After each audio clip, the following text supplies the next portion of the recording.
belakang layar. Ngaruh lah. Ngaruh ya? Ngaruh. Kita lebih dekat pastinya kan emosinya lebih terikat.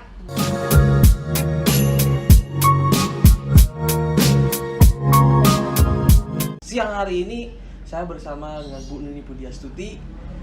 Di VCS kali ini kita pengen ngomongin nih soal bisnis, emak-emak berbisnis. Apa kabar Bu Nini? Alhamdulillah baik Mas Akbar. Mas Akbar kabarnya gimana? Alhamdulillah baik. Alhamdulillah. Bu, mau nanya nih. Silakan. Sebelum bisnis kerjanya apaan sih Bu? Saya dulu itu seorang karyawan Mas.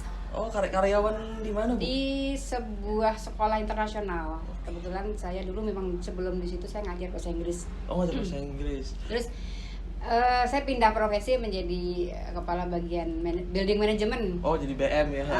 Saya handle segala macam general affair. Alhamdulillah. Di tempat kerja itu dapat pembelajaran bisa buat berbisnis ini ya.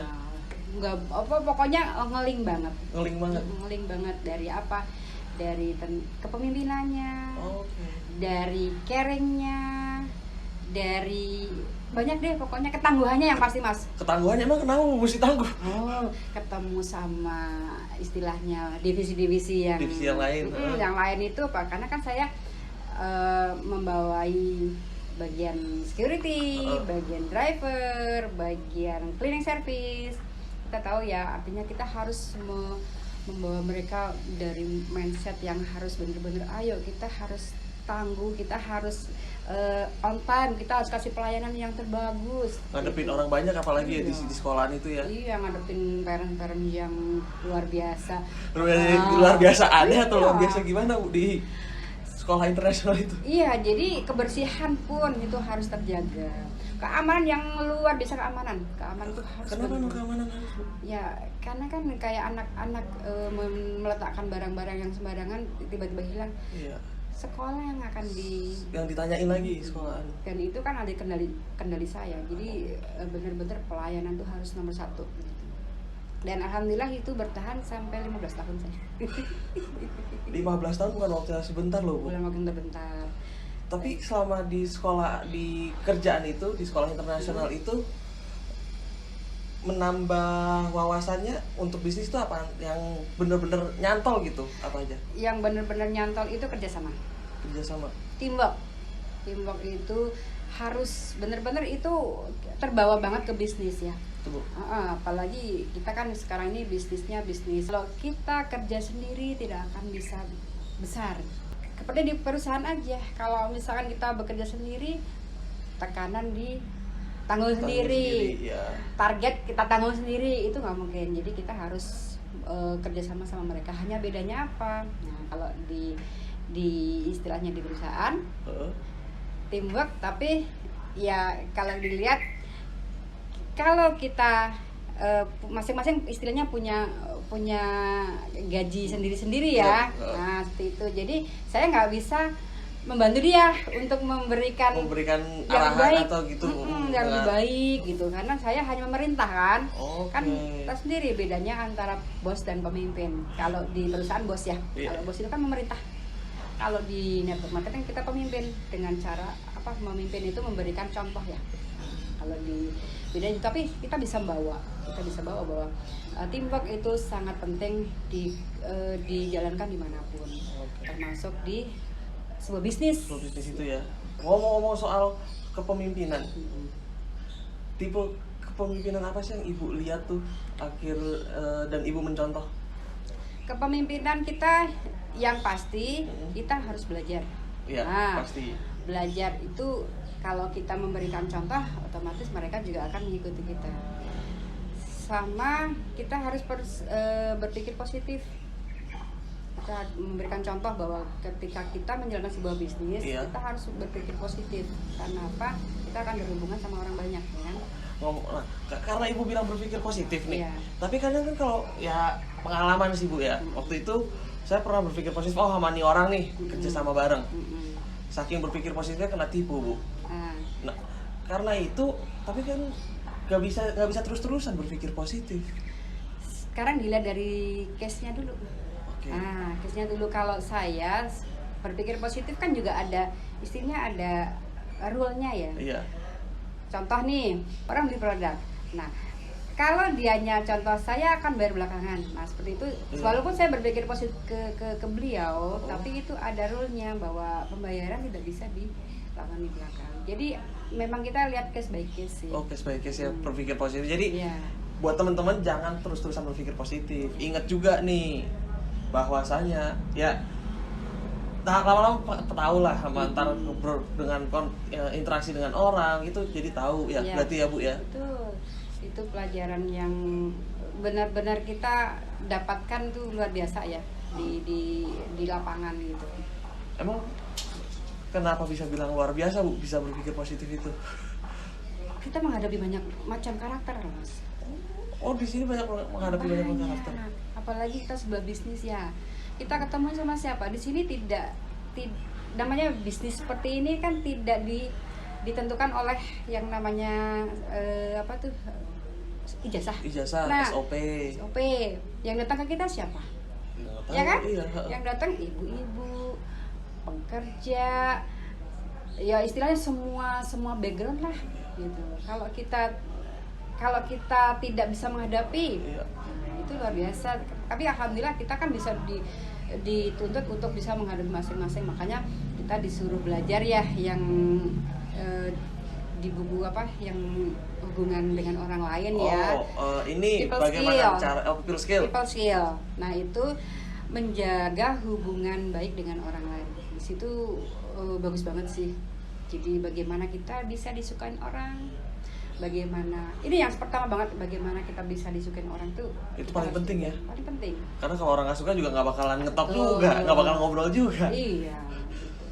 Makanya harus belajar baca buku, itu penting banget. Ya, berarti salah satu yang bisa membantu Bu Nini bisa sampai jadi sekarang adalah membaca buku. Saya membaca buku every day, paling nggak sehari setengah jam. Kalau nggak baca buku ya baca artikel wawasan baru ya. Wawasan baru. Kalau dengan seperti sekarang ini kan mulai banyak nih Bu orang-orang yang mulai berbisnis. Iya. Kalau Bu Nini sendiri awal mulanya bisa berbisnis tuh gimana? Dari pekerja bisa langsung ke bisnis, itu apa langsung keluar kerjaan? Sebetulnya saya dari bekerja itu sudah mulai belajar. Jadi saya rangkap ya, nyambi. Bisnis saya ada 2 awalnya selain kerja ya. Saya kerja, tapi saya bisnis kue. Oke. Kuenya enak loh kalau mau nyobain. Ya. Kebetulan nih dimsumnya pas lagi nggak produksi karena Mbak pulang. Kalau ada biasanya Bu Dokter Bet itu senang. Dimsumnya itu juara. Jadi siang ada di depan komputer, malam di depan kompor. Masih sama-sama kok. Yang satu komputer, yang satu kompor. Ya, tapi begitu saya terlalu serius, akhirnya saya ada masalah dengan lambung, jadi saya kenal produk yang sekarang kan. Nah, ternyata begitu saya nambah lagi nih, nambah bisnis lagi yang satu yang sekarang ini. Ternyata running selama running ini saya membedakan banget ya antara bisnis konvensional sama bisnis yang kita jalanin sekarang ini. Beda banget pokoknya. Kalau yang dulu semakin besar order, semakin besar effort yang harus kita keluarkan, semakin besar banyak kerja yang tenaga kita waktu. harus keluarkan, waktu harus kita keluarkan. Nah, itu artinya apa? Ya tetap ya, kita kan semakin tua harusnya semakin enak pengennya ya. Tapi kalau konvensional seperti yang saya lakukan kemarin, semakin lama itu jadi order semakin banyak, tapi tenaga kita semakin harus bertambah, waktu kita semakin habis. Bagaimana dengan tubuh kita, bagaimana dengan usia kita kan? Nggak bisa nikmatin hidup, duit banyak juga nggak bisa nikmatin hidup. Emang seberapa banyak Bu orderannya? Sehari bisa 500 box. 500 box, satu box isi 3 macam. Masya Allah. Berarti sehari bisa masak 1.500 macam ya? Iya, itu saya dibantu dengan 3 orang. Tapi ya kan nggak bisa lepas ya. Namanya seperti itu, kita harus quality-nya kita jaga. Quality, ya, karena kan balik lagi kalau dengan berbisnis kita kalau quality-nya nggak jaga, hilang juga. Quality sama pelayanan tuh harus. Dan itu malam hari Mas. Malam hari. Jadi malam hari. Istirahatnya gimana kalau? Istirahatnya 1 jam 2 jam lah. Bahkan kalau ada pesanan tumpeng saya nggak tidur. Itu sering banget. Sampai jadi selesai jam 3, jam 4 siap-siap mandi berangkat kerja. Nah itu akhirnya si bapak bilang, kamu kalau seperti itu nanti badannya rusak. Ternyata bener, lambung saya kena. Akhirnya kenanya ke GERD. Ke GERD ya, tapi sih awal sih. Nah dari situ untung banget akhirnya ketemu dikenalkan sama siapa? Sama Pak Dede. Oh, Pak Dede.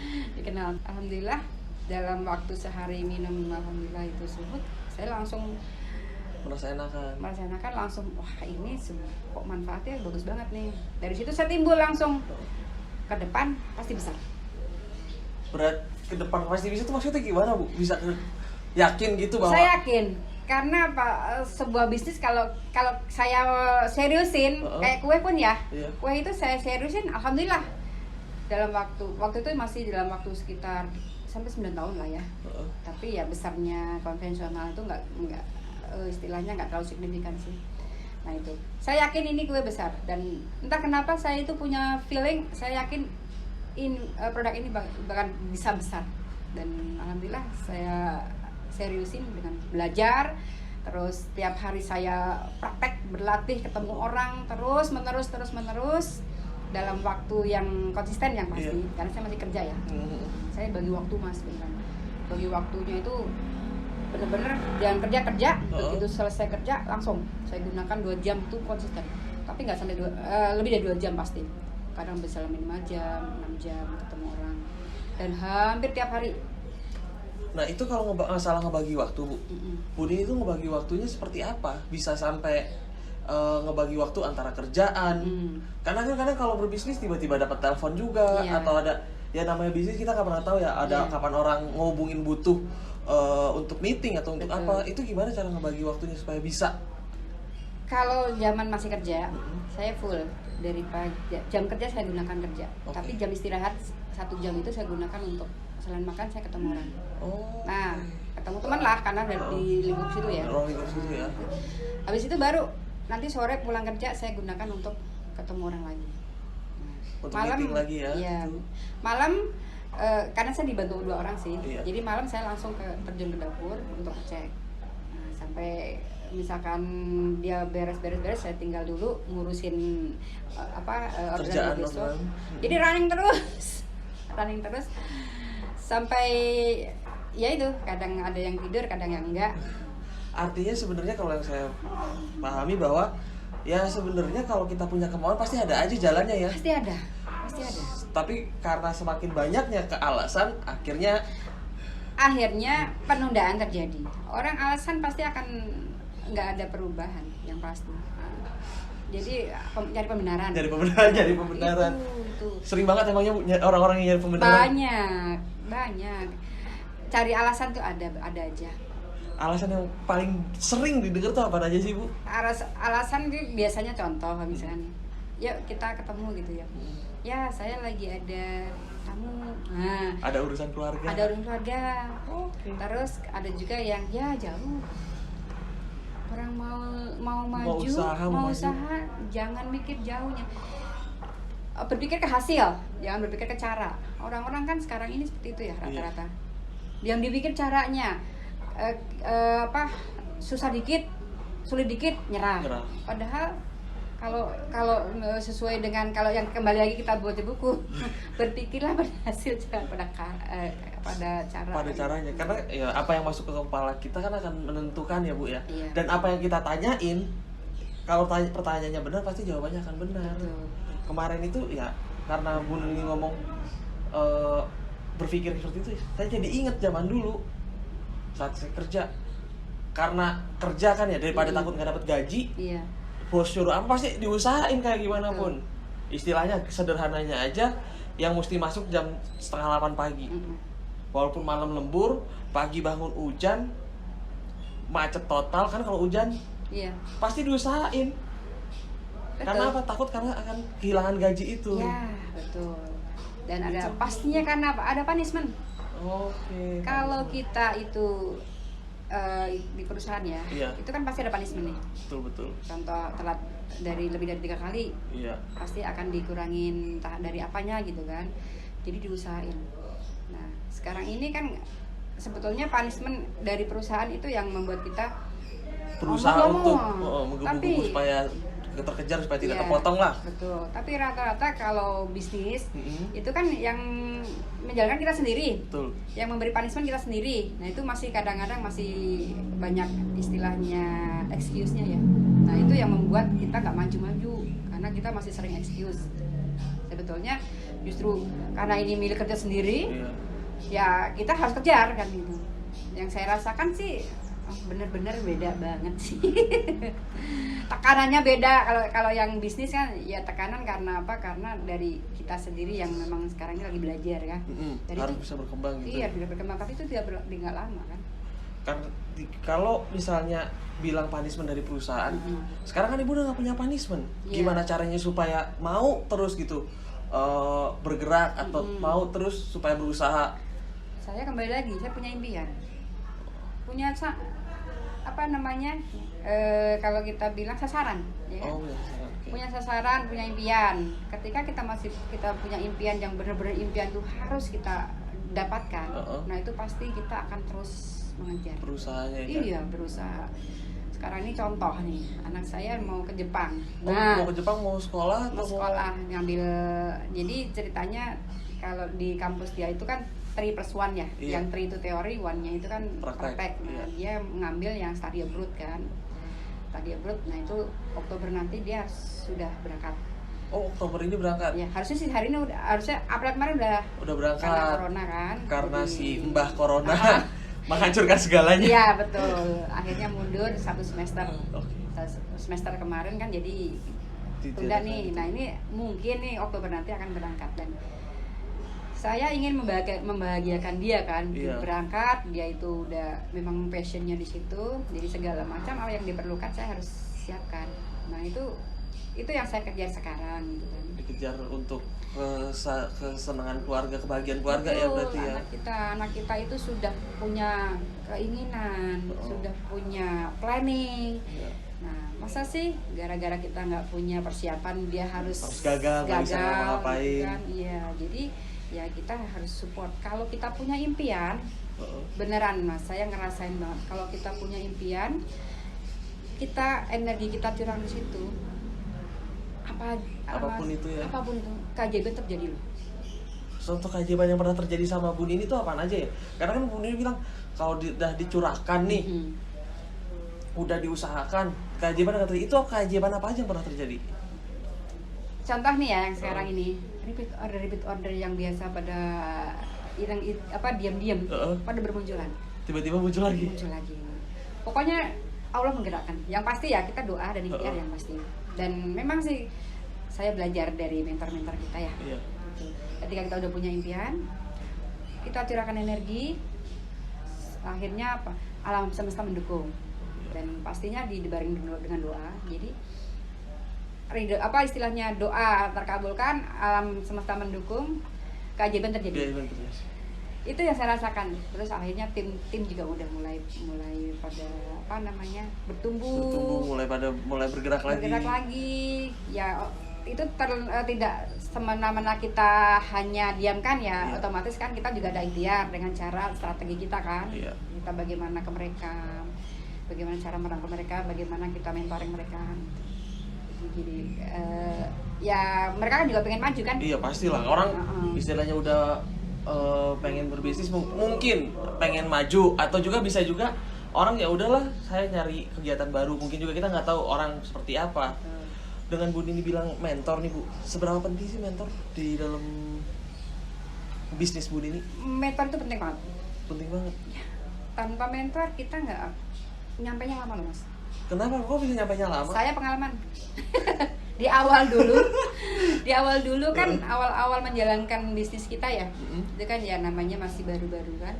Jadi saya masih running sendiri, artinya saya jadi single fighter. Ternyata beberapa ya hampir setahun kali ya, saya single fighter itu ternyata hasilnya lama. Begitu ada pelajaran ya, ada training dan sebagainya. Ketika kita berbisnis, kita harus mempunyai namanya sebuah konsultan. Iya. Karena apa? Itu akan mengarahkan kita. Mengarahkan ke arah yang lebih baik, Yang atau lebih baik. dengan caranya seperti gimana Bu? Dengan caranya Konsultan itu. kalau kita konsultasi ya. Oke. Konsultasi. Jadi orang baru contoh. Orang baru itu kan masih istilahnya masih tidak terbayang. Nah, kalau dianya bekerja sendiri, jalan sendiri, otomatis dia nggak punya arah tujuan yang tertentu kan, yang pasti. Nah, betul. Ketika kita arahkan, kita istilahnya dia harus konsultasi ke kita, jadi kita arahkan, otomatis akan lebih cepat, yang pasti. Karena misalkan kita mau ke Bogor, kalau kita nggak tahu arahnya, pasti mau ke Tangerang dulu, baru muter-muter, nggak taunya lama. Tapi begitu kita sudah dikasih tahu, oh ke Bogor tuh lewat sini loh, yang ngasih tahu pasti orang yang sudah duluan, sudah pernah ngalamin kan, udah duluan tahu. Jadi dari situ lebih cepat jalannya.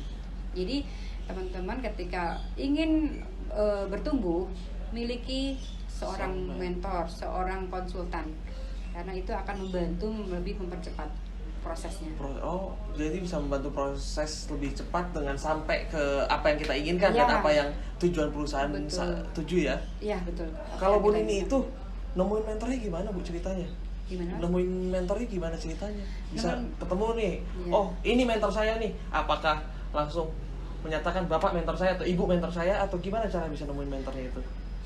Yang pasti konsultasi ya, dari apa yang sudah dia alami. Ternyata dia itu ada kesuksesan di sini, ada kesuksesan, jadi berarti dia pasti punya ilmu. Nah, dari situ saya deketin, saya akan apa ya istilahnya, ikut akan mencontoh seperti itu. Jadi yang saya temukan itu orang yang sudah memang berhasil. Dari situ, dan kebetulan karena ini dalam satu bisnis yang sama, jadi kita ikutin dia seperti apa sih dia bekerja, seperti apa dia itu menjalankan proses. Jadi dari situ saya mendekatkan bahwa saya ingin mengikuti jejaknya seperti itu kan. Jadi tetap ya saya minta waktunya pastinya Mas. Betul. Minta waktu, terus kira-kira kapan. Saya sih kadang-kadang ketemu, kadang-kadang WA, kadang-kadang via online. Dengan bisnis ini Bu, keluarga mendukung nggak sih awalnya? Pertama saya berangkat sendiri. Berangkat sendiri itu maksudnya running sendiri. Nah, kalau suami saya mah cuek ya. Dari dulu ketika saya punya bisnis tuh ya itu mah urusan kamu gitu. Di bisnis yang sekarang ini karena melihat dari bermanfaat bagi orang banyak ya. Itu entah kenapa saya juga ngerti. Tahu-tahu deket aja. Kamu mau kemana? Aku mau ketemu orang. Yaudah sini anterin. Mendukung berarti ya. Tapi awalnya nggak mendukung tuh. Awalnya nggak, cuman bilang masa sih gitu. Saya nggak percaya gitu bersamanya. Tapi begitu lama-lama melihat perubahan ya, melihat perubahan istilahnya prestasi yang pasti. Itu mengakuin bahwa oh ya ini berarti benar nih. Dari situ baru dia merasakan oh iya ada perubahan. Akhirnya dia yang mendekat. Saya mau ke sini, yaudah sini anterin. Mau ke sana yaudah anterin. Dari situ. Berarti kita menunjukkan perubahan dulu bahwa ke arah yang lebih baik ya tentunya ya. Betul. Perubahan apa aja sih Bu yang waktu itu Ibu tunjukkan kepada suami akhirnya supaya dia bisa mendekat? Yang pasti mendukung buat bisnis ini. Iya, yang pasti semakin kesini tuh semakin banyak teman. Semakin banyak pelanggan datang ke rumah. Yang datang ke rumah banyak. Ngelihat kan kok semakin besar, semakin ramai, akhirnya penasaran dong. Ini apa sih, bisnis apa gitu. Akhirnya saya ajaklah datang ke seminar. Dari situ sebetulnya sih juga saya ajak karena menemanin aja, nganterin. Bilangnya nganterin karena saya nggak bisa nyetir. Tapi lama-lama karena melihat yang kita jalankan itu kok istilahnya beda gitu ya, ternyata lama-lama juga bersinergi. Jadi dari situ malah justru sekarang ini dia yang semangat. Dia yang lebih semangat malah daripada Bu Nini sendiri nih. Betul, kalau datang mitra ada coba, aduh bisa antusiasnya meledak-ledak. Kalau nah itu kan dari prestasi yang didapatkan ya. Kalau perubahan dalam diri Bu Nini sendiri apa aja sih yang ditunjukkan kepada suami? Perubahan sikap atau materi nih? Kalau sikap apa aja Bu? Kalau sikap ya pastinya sih sekarang jadi lebih bisa memimpin.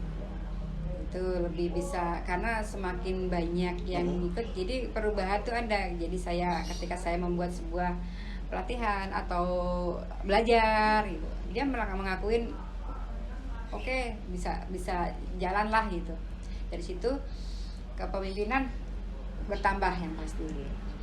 Terus caring sih pasti dari dulu. Kalau dari dulu memang saya ke teman-teman tuh pasti caring gitu. Tapi dari mulai terlatih kepemimpinannya yang dia merasa, karena kan dia itu tegas ya, orang tegas. Bapak tuh orang tegas. Tegas, konsisten, tegas, rapi. Itu komplit tuh, paket komplit. Jadi saya udah mulai mengarah ke situ tuh, terlatih. Contoh misalkan atas sebuah nota keluar harus rapi. Harus ada, pokoknya komplit deh. Yang dia kasih contoh harus akhirnya saya ikutin. Jadi perubahan di sikap yang pasti. Ya. Sikap jadi rajin masakin, rajin mijitin, tiap malam rajin.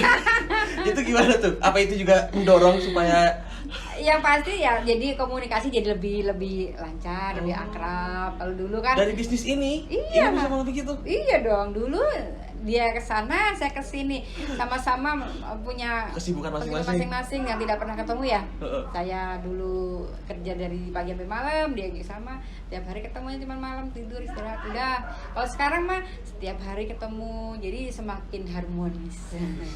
Harmonisnya gimana nih Bu, sampai bisa menjaga keharmonisan di tengah kesibukan, sampai akhirnya ya udah bareng-bareng memutuskan untuk menjalankan bisnis itu gimana? Karena kan nggak mungkin kawan-kawan di rumah nih ada yang istilahnya emak-emak atau yang istri niatnya baik, pengen ngebantu suaminya supaya dapat tambahan atau apapun, itu akhirnya supaya dapat dukungan suami tuh sampai bisa bilang harmonis itu gimana Bu? Karena yang pasti itu selalu saya temukan dia dengan pelanggan-pelanggan dan mitra-mitra. Otomatis dia akan ikut juga bertemu kan. Dari situ jadi kita berdua pastinya akan nemuin. Jadi nyatu. Kita membuat sebuah pelatihan. Saya libatkan dia untuk salah satu sebagai pendukung lah. Jadi ketemu lagi. Ada pelatihan di luar, berangkat ketemu lagi. Dari situ jadi semakin lama semakin dekat ya, semakin menyatu. Itu yang nggak pernah saya rasakan di tempat yang dulu sebelum kita jalankan bisnis ini. Apalagi di kerjaan susah Bu, susah gitu mau bawa suami ntar pikirannya apa di kantor. Betul, bahkan komunikasi pun jarang banget ya dulu. Kalau sekarang setiap ada sesuatu selalu saya ngobrol. Ada sesuatu yang kira-kira ada yang perlu dibicarakan, langsung ngobrol. Saya nggak pernah pendam sendiri ya. Karena kita memang sudah komitmen bahwa kita harus bareng, membesarkan bareng. Jadi segala sesuatu ya kita harus bicarakan bareng. Jadi teman-teman yang kira-kira suaminya masih belum mendukung, ada kesempatan. Kenapa? Karena kita bisa. Bagaimana caranya? Ada kok caranya. Yang penting harus belajar. Caranya kita tunjukkan prestasi kita dulu, yang pasti itu. Yang kedua, tunjukin perubahan dalam diri. Iya, penting nggak sih itu? penting banget Mas. Jadi lebih rajin misalnya. Lebih sering nyapu, kalau nggak bisa diselesaikan di dapur terbuka, selesaikan dapur tertutup. Iya. Ada emang dapur tertutup ya? Ada dong. Di belakang lah. Iya, belakang layar. Tapi itu ngaruh nggak sih Bu dengan keharmonisan itu? Ngaruh lah. Ngaruh ya? Ngaruh. Kita lebih dekat, pastinya kan emosinya lebih terikat.